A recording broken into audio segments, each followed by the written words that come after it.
Olá, que bom, estava lendo aqui, continuação do capítulo 5º. Nós estamos assistindo aqui na palavra do Espírito André Luiz a descrição das almas enfermiças. Elas estão abrigadas num pequeno casebre na região umbralina fora da mansão Paz, que é cuidado por um trabalhador do bem, muito rústico ainda, pouco elevado, mas que se chama Orzil. Poderíamos dizer que na classificação do Livro dos Espíritos, onde nós encontramos a partir da pergunta número 100, a escala espírita, que divide em graus evolutivos os espíritos encarnados e desencarnados, nós vemos o Livro dos Espíritos nos informar que existem 3 ordens. E a segunda ordem é a chamada dos bons espíritos, que é composta por 4 classes. Nós temos os espíritos benevolentes, os espíritos sábios, os espíritos de sabedoria e os espíritos superiores. 4 classes.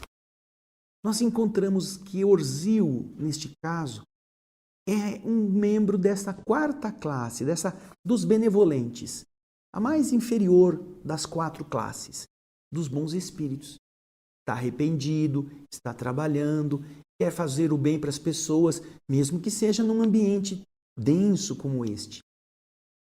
Então, agora André Luiz, Hilário e Silas se encontram nesse casebre, identificando os 3 espíritos que foram recolhidos, porque já não tem mais aquela dureza da rebeldia, da revolta, encruadas. Eles estão ali se preparando para depois serem levados à mansão. E no último programa nós vimos o Veiga. O Veiga estava chamando os filhos, porque ele tinha morrido, mas estava achando que estava vivo, que ainda tinha muito dinheiro envolvido. Lembra disso? Então agora, nós vimos no finalzinho do programa anterior que eles estavam ali, naquele parapeito da porta, na entrada da cela em que o Veiga estava. E então, o Silas solicitou que observássemos com mais atenção o ambiente que formava a psicosfera do doente. Aquilo que o doente plasmava à sua volta. E é desse ponto que nós vamos retomar a leitura deste capítulo. Vamos lá? André Luiz vai nos explicar com bastante clareza. Efetivamente, de minha parte, percebi quadros que surgiam e desapareciam rapidamente, fugazes, semelhantes a figurações efêmeras, a aparições momentâneas, que se desprendem silenciosas dos fogos de artifício. Aquela fumaça, depois que o fogo explode, que muda de forma e que vai se dissipando no meio da atmosfera.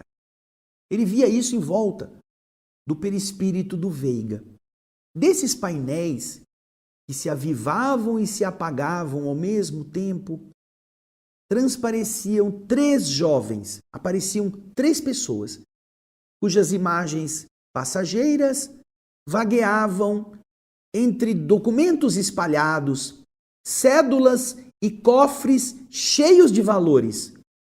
Como que se essas imagens estivessem pinceladas no ar com uma tinta muito tênue, que se apagava, se adelgaçava e se recompunha. Aparecia e voltava a ficar meio transparente, sucessivamente. André está dizendo, então, que ele compreendeu que estávamos registrando as formas pensamentos criadas pelas lembranças do nosso amigo, que certamente, na situação em que estava nos apresentando, não podia de momento senão viver o seu drama íntimo, tal a insistência da fixação mental em que ele se encarcerava. Ele só podia viver aquilo, estava preso a essas ideias. Amparado, evidentemente, pelas vibrações de auxílio que o assistente lhe enviava, segundo eu percebi, diz André, Ou seja, enquanto estávamos ali na porta, O assistente Silas estava envolvendo Veiga em suas vibrações positivas, porque André, segundo ele percebeu, nos está dizendo que viu o doente, o preso, esfregar os olhos como quem buscava se libertar de uma garoa imperceptível. E, ao fazer isso, percebeu a nossa presença. De um salto se levantou e avançou para nós, apoiando-se nas grades que nos separavam, e gritou como um demente: "Quem são vocês? Juízes! Juízes!" E derramou-se em lamúrias que nos tocavam o coração. "Lutei por 25 anos para reaver a herança que me cabia por morte dos meus avós. E quando eu a vi nas mãos, a morte me arrebatou o corpo sem piedade. Não me resignei a essa imposição e permaneci na minha velha casa.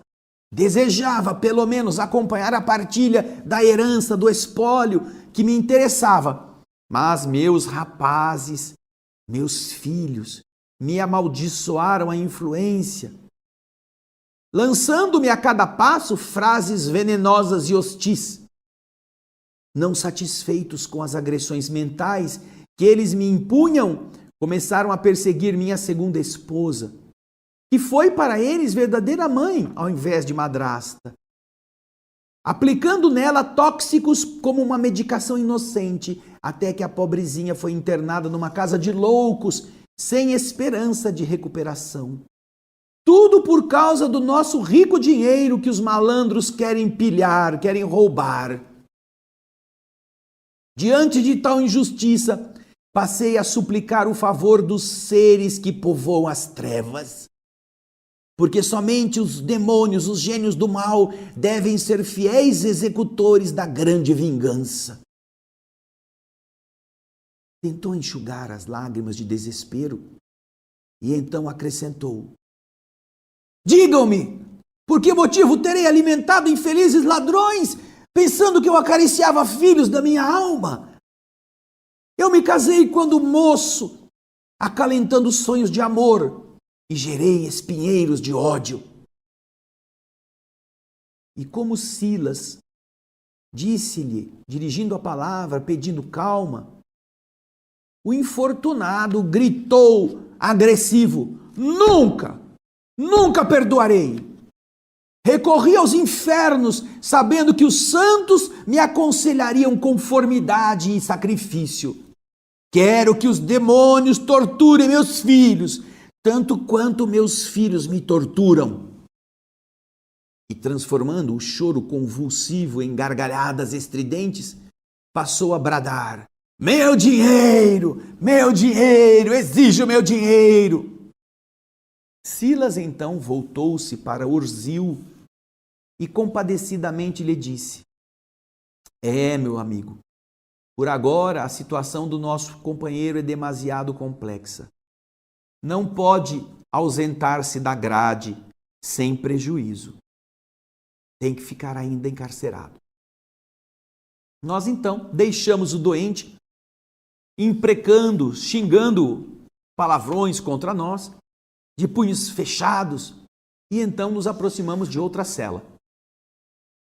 Ante a palavra de Silas, que nos recomendava observar o quadro que estava ali, fitamos o novo enfermo, um homem profundamente triste, sentado ao fundo da prisão, de cabeça pendida entre as mãos e de olhos fixos em parede próxima.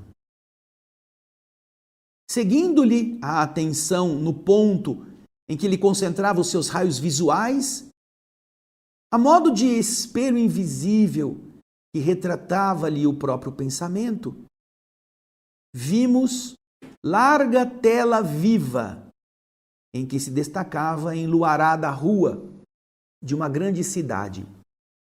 E na rua conseguimos distinguir este homem no volante de um carro, perseguindo um transeunte bêbado, até matá-lo sem compaixão.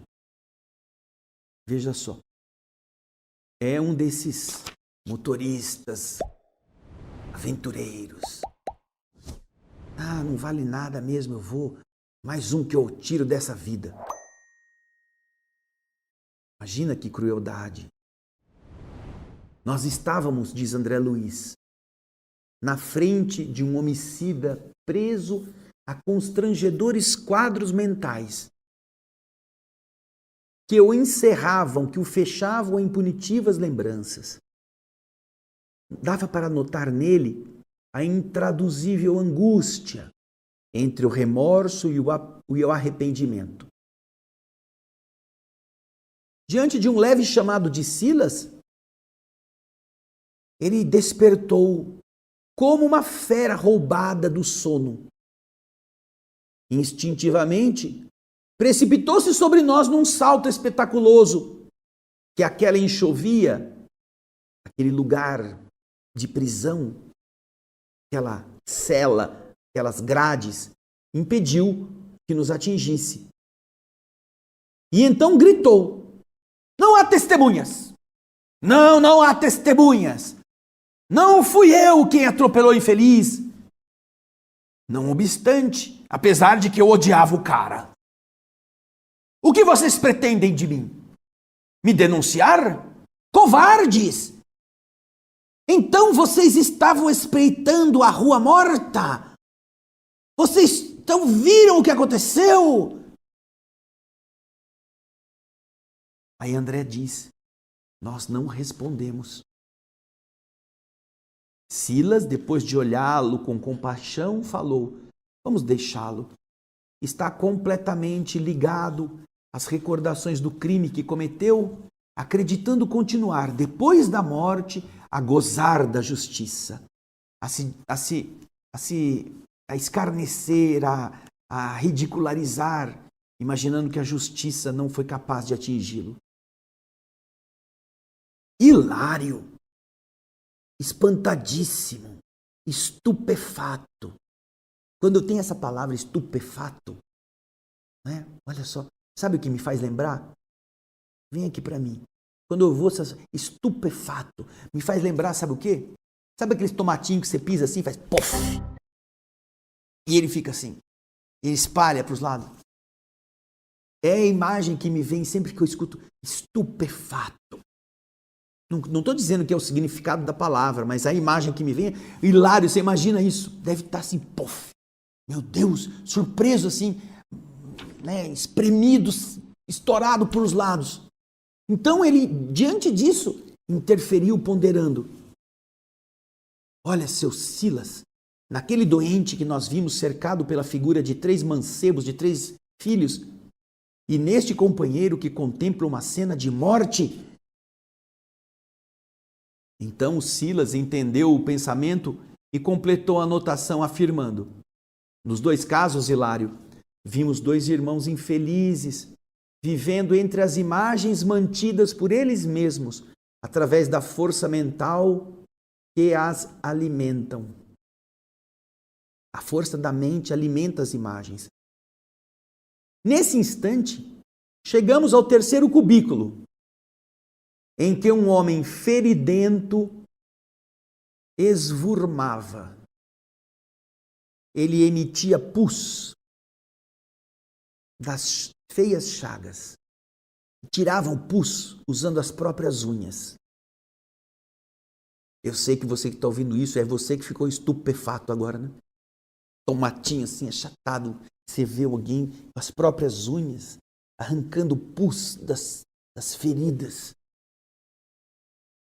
A atmosfera, diz André Luiz, francamente pestilencial. Era uma pestilência, uma fedentina. Exigia enorme disciplina para que a gente não vomitasse. Diz André Luiz, imagina isso. Percebendo-nos a presença, esse homem avançou para nós, gritando amargamente: por favor, tenham compaixão de mim. Vocês são médicos. Me atendam, por amor de Deus. Vejam os detritos em que eu me apoio.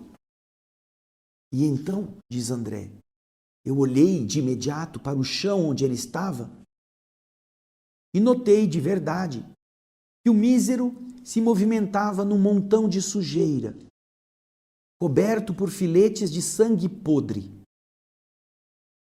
Somente depois de prestar mais atenção, observei que o quadro repugnante, aquilo lá que ele estava vendo, era produto das emanações mentais do companheiro infeliz que estávamos vendo.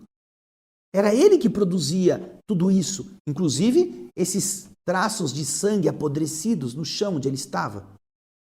E ele continuou em tom de súplica: doutores, não há como me ajudar? Existem aqueles que dizem que roubei dos outros, a fim de satisfazer meus vícios na prostituição. Lá no bordel. Alguns dizem, alguns me acusam que eu roubei para poder gastar com as mulheres que eu frequentava. Mas é mentira, não fui eu, não. Eu juro para vocês que morava no bordel por espírito de caridade. As mulheres infelizes pediam defesa, eu as ajudei quanto pude. Ainda assim, fazendo bem para elas, eu fiquei doente.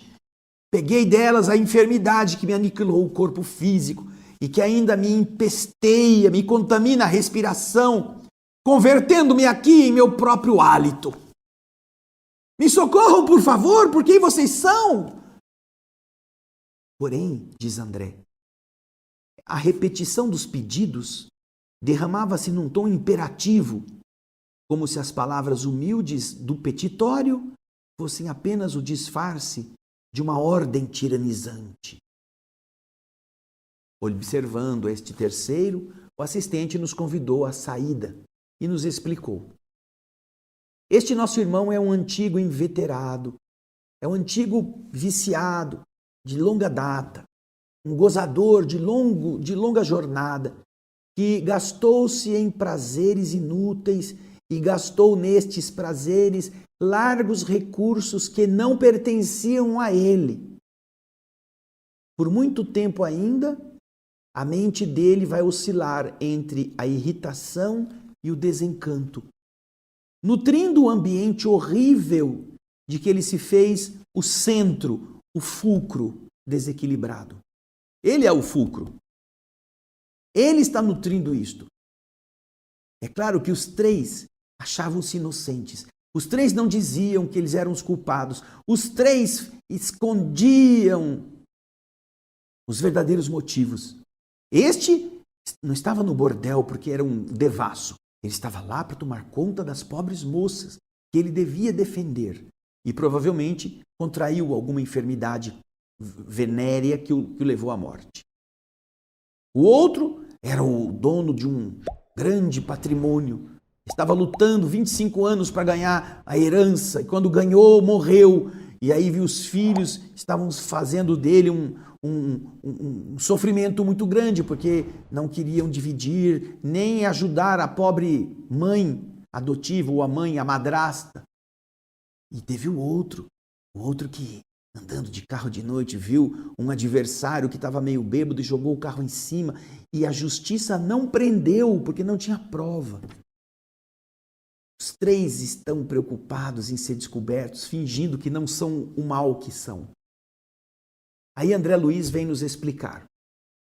De volta ao abrigo de Orzil, perguntei sem rodeios: nossos irmãos doentes deste modo estarão presos até que se renovem? E Silas bondoso respondeu: perfeitamente.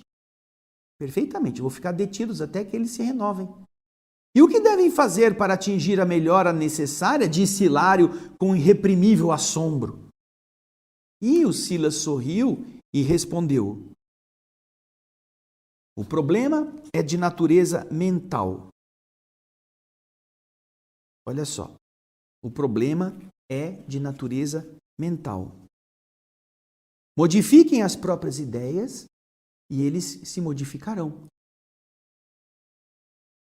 E assim Silas fez silêncio, mostrou um novo brilho no olhar, profundo, percussiente, e acrescentou com segurança: isso, porém, André e Hilário, não é tão fácil.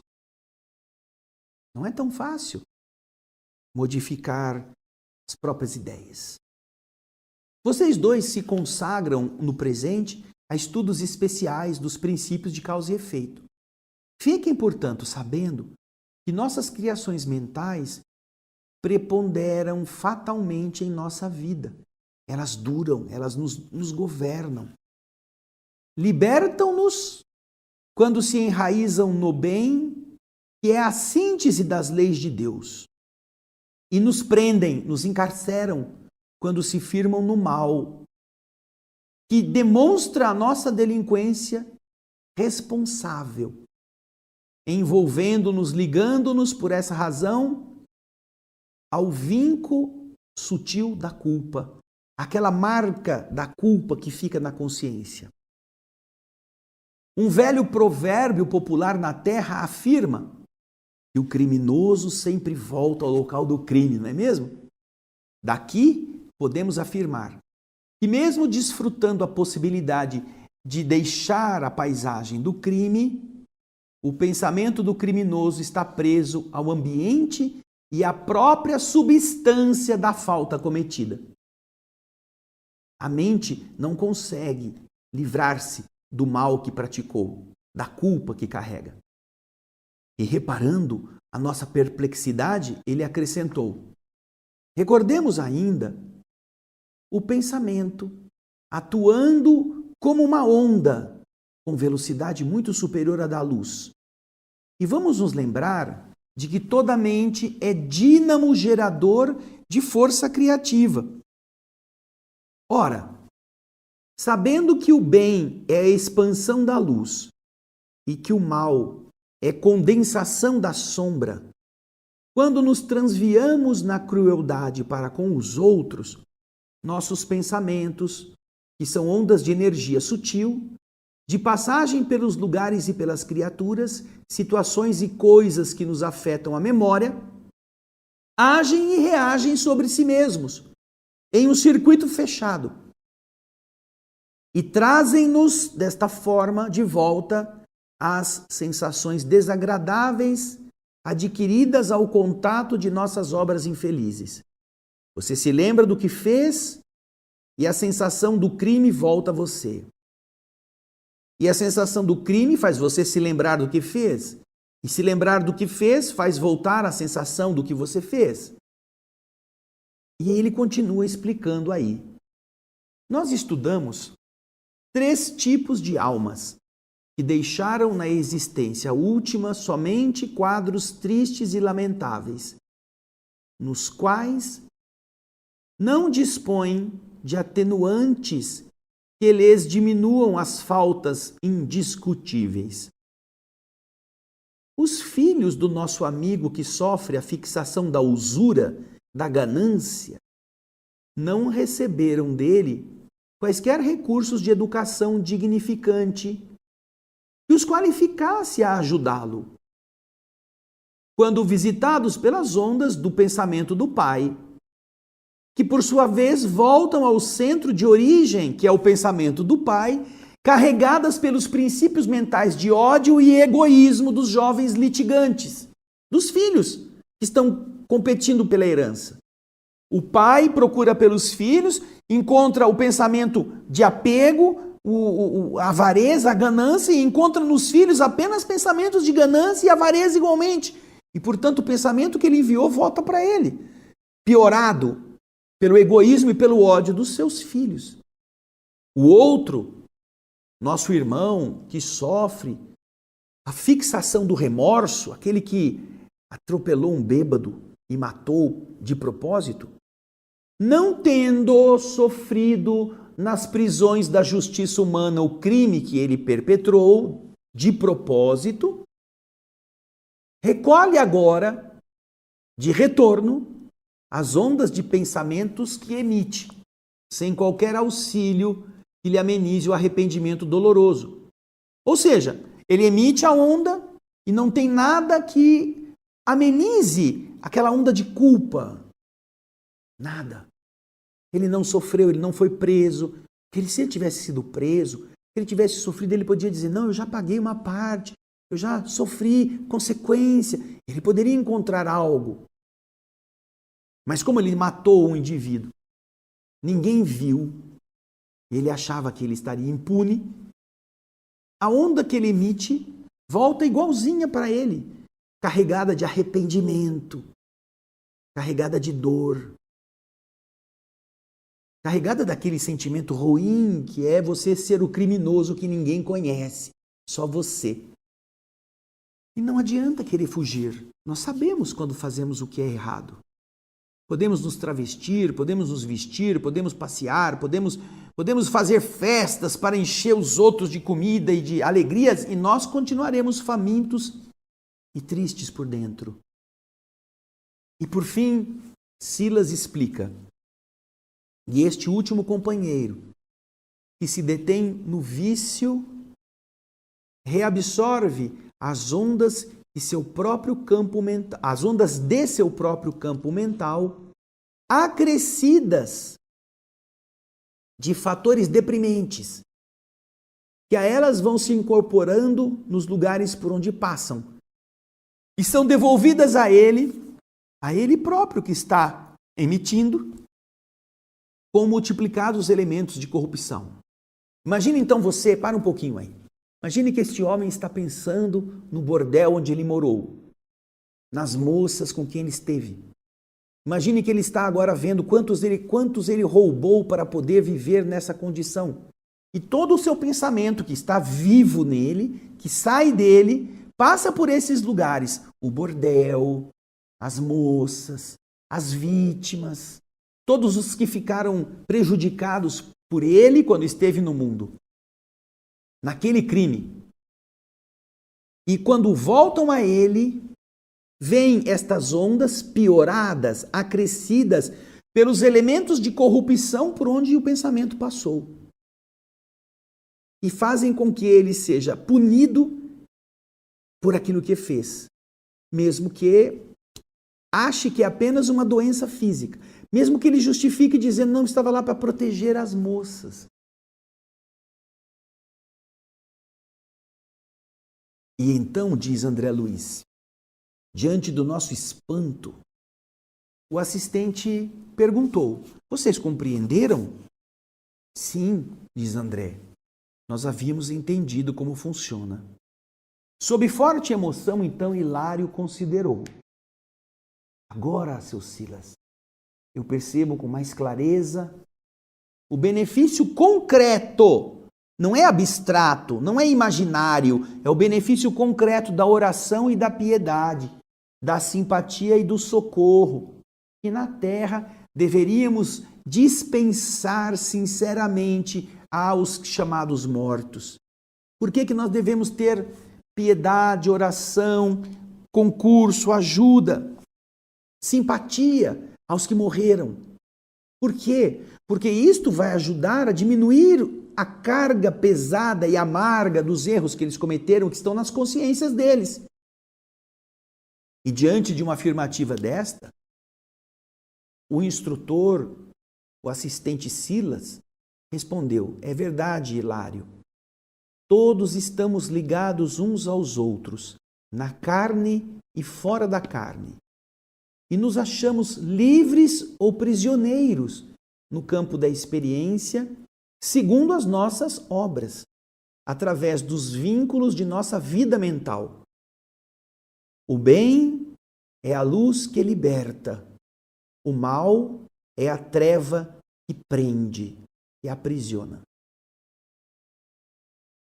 Estudando as leis do destino, é preciso estar atento para semelhantes realidades indefectíveis e eternas. O bem liberta e o mal é a treva que prende. Por isso que logo na descrição inicial que nós vimos, quando eles saíram, na primeira parte deste capítulo, quando eles saíram do campo da mansão Paz, nós vimos a explicação que o o assistente deu de que aquele lugar era o destino de todos os criminosos, que traziam a mente enodoada, manchada pela culpa, porque eles haviam sido presos pelo mal. E isto é fundamental. O bem que você sente, que você faz, que você espalha com sinceridade é uma luz que faz você não precisar ter medo de nada, nem de ninguém. Mas o mal é a treva que aprisiona. E isto é o que manteve aquelas criaturas naquele estado. No caso destes 3 que foram recuperados pelo Orzil, eles ainda estão presos. Ainda não podem sair da cela. Porque eles não têm equilíbrio para saber o que está acontecendo com eles, nem acham que são culpados. Mas vocês vejam aqui, olha, vejam que bondade tem esses espíritos. Já estão recebendo ajuda. Mas você fica ouvindo o que eles fizeram, você fica ouvindo a condição de lucidez pecaminosa que eles se encontram, você fala, não, esse cara tinha que estar lá no buracão. Como é que ele está aqui sendo amparado? Está cheirando carne podre, está podre em vida de espírito. O outro assassinou deliberadamente um pobre coitado desamparado. Atropelou e foi embora, por vontade.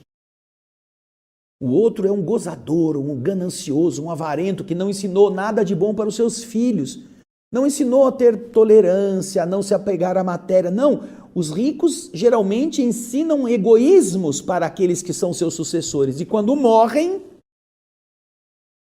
diz o Livro dos Espíritos, se você procurar você vai encontrar, que uma das lições, uma das punições que se dá ao que morreu é fazê-lo assistir à reunião dos seus herdeiros. A reunião dos herdeiros que vão dividir o seu patrimônio. Porque dessa reunião ele vai encontrar quem realmente é o espírito sincero, que realmente o ama, ou tudo aquilo que ele deixou de péssimo exemplo, agora vivenciado pelos que aprenderam bem a lição do materialismo. E ele vai então se decepcionar com o que ele vai ver da boca daqueles que ele achava que o amavam. Essa é uma punição para o espírito. Assistir à reunião dos seus herdeiros depois de sua morte. Não é bem uma punição, mas é pedagogicamente falando um ensinamento. Para perder as ilusões. No caso desse indivíduo Veiga, ele está vendo o que ele deixou.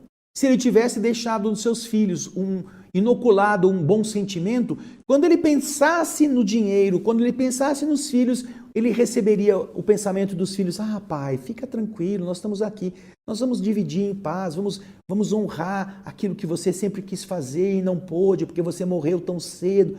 Não se preocupe, nós nos lembraremos de você. Isso voltaria para o pai, aliviando a sua angústia, mas não. Quando ele volta com o ódio dos filhos, com a materialidade dos pensamentos e das lutas, das guerras pelo dinheiro. Então, puxa vida, né? Estas são coisas que devem fazer a gente pensar. A luz, o bem é a luz que liberta, e o mal é a treva que prende. E prende pela culpa, prende pelo remorso. Você viu no capítulo anterior aquela moça que é recolhida porque já tem certo mérito de ser acolhida naquela caravana e que está se queixando ao padre, porque ela passou a ser muito devota quando estava na terra, até por culpa de que ela havia expulsado a mãe que havia sido uma atriz, que deixou a sua vida e se tornou uma funcionária doméstica para garantir a alimentação da sua filha, foi abandonada pelo pai, pelo marido, ficou sozinha, cuidou da menina. Quando a menina cresceu, se fez gente, casou-se com alguém muito importante e aí desprezou a mãe. Desprezou. Mas isto está na consciência dela. Ela vai contar para o tal padre. E não é o padre, é o Silas que está acompanhando a cena. E vai confessar, ela tem que vomitar para ela se sentir aliviada. É o processo da culpa. Quando ninguém fica sabendo, isso ainda é um negócio entalado na garganta. Mas quando a pessoa põe para fora, ela mostra quem ela é. E nesse aspecto, nós vamos encontrar num outro livro, que inclusive nós já lemos no nosso outro programa Alegria de Viver, o livro do irmão Jacó, chamado Voltei. O irmão Jacó tem uma passagem, depois de 30 dias que ele é acolhido na colônia para onde ele foi levado, tem uma passagem em que fazem uma cerimônia para recebê-lo. Só que entre todos os que estão lá, todos eles têm luz menos ele. Ele e alguns que estavam com ele, que eram espíritos ainda em evolução primária. E ele então chega naquele ambiente e ele se vê apequenado pela própria miséria. Então ele se afasta dos seus amigos que tinham luz e se aproxima do grupo dos mais apagadinhos que estavam ali, que eram os que o seguia quando estavam na Terra. Quando ele estava na Terra, eram espíritos que seguiam, que o ajudavam, que perguntavam o que nós devíamos fazer, e ele então orientava esses espíritos. E na presença deles, ele então publicamente tem mais de 2.000 convidados naquele teatro. Publicamente ele confessa os seus crimes, ele confessa a sua maneira arrogante, ele confessa os seus erros, ele fala para todo mundo saber quem ele era, porque ele se achava indigno de estar ali. Minha gente, como Jesus disse, reconcilia-te com o teu adversário enquanto estás a caminho com ele.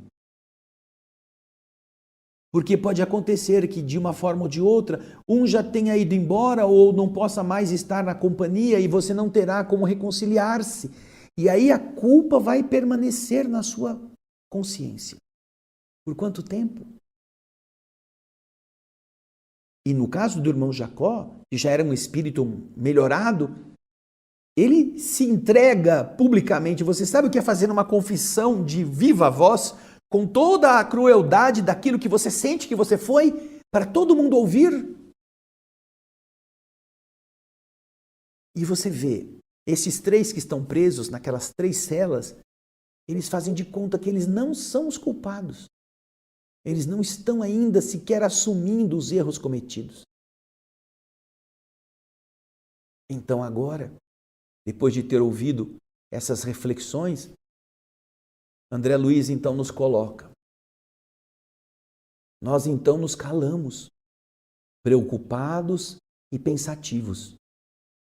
Em razão disso, o nosso regresso à mansão, depois de um breve repouso na choupana de Orzil, foi consagrado à meditação e ao silêncio em torno das preciosas lições que nós colhemos.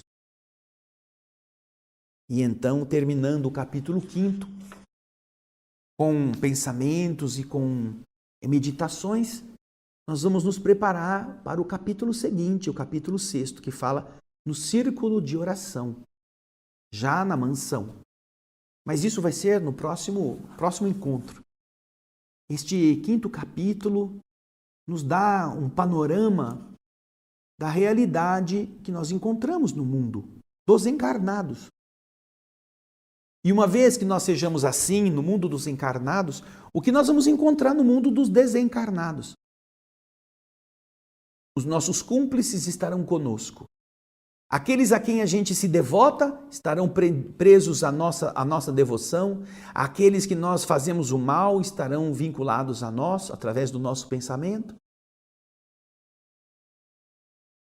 E assim, às vezes, a gente fica pensando, né? Olha, lá no nosso ontem, dependendo do tempo de vida que nós já tivemos, lá quando éramos adolescentes, quando éramos começantes na carreira da vida, nós fizemos coisas erradas, nós, achando que tínhamos autorização para fazer bobagens, fizemos muitas. Quantas vezes as pessoas se entregaram ao vício, às drogas, à bebida, aos dissabores emocionais, aos excessos sexuais, com pessoas que eles exploraram ou foram explorados por gosto. Isso tudo está marcado na consciência. E quando chega o momento de fazer frente a estes desafios, que são os desafios da colheita, é aí então que o Espírito vai.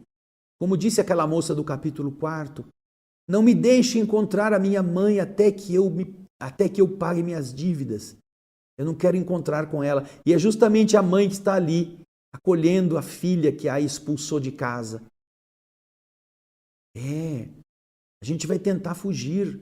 A gente não vai querer encontrar as nossas vítimas. E essa moça está lá agoniada.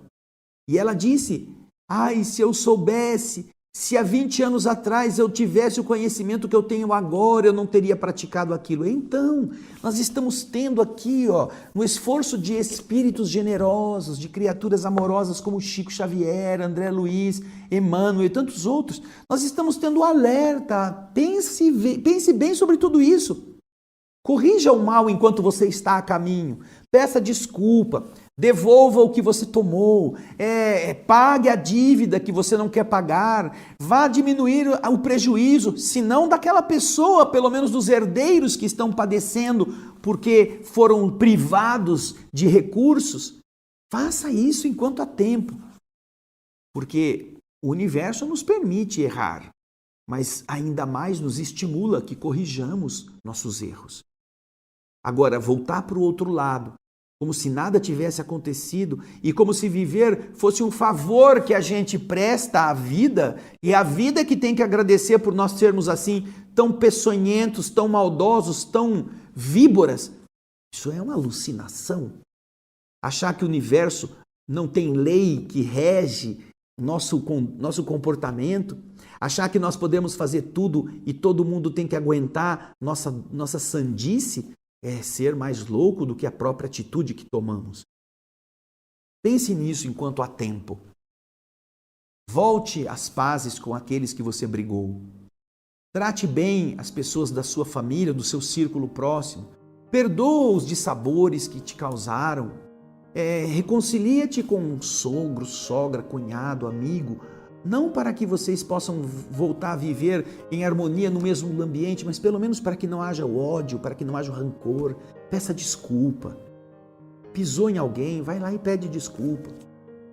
Prejudicou, indeniza, para que não haja amargura, porque tudo que nós fizermos no mal vai ser prisão de treva que vai nos acompanhar. E tudo que a gente fizer no bem é escada de luz que se abre para a gente subir. Pense nisso. Agora, espero você no próximo capítulo, no próximo programa, no Círculo de Oração. Obrigado por você nos ajudar, por você nos escrever, por você compartilhar o nosso link com seus amigos, por você falar do nosso programa O Espírito da Letra para outras pessoas. Porque sabe, gente, isso aqui é uma dádiva de Deus que salva vidas. Salva vidas e salva reencarnações inteiras se você souber como funciona. Então, quando você avisa, você é um agente do bem que espalha esperança para os outros também. Muito obrigado pelo seu carinho. Espero você no nosso próximo Espírito da Letra e muita paz.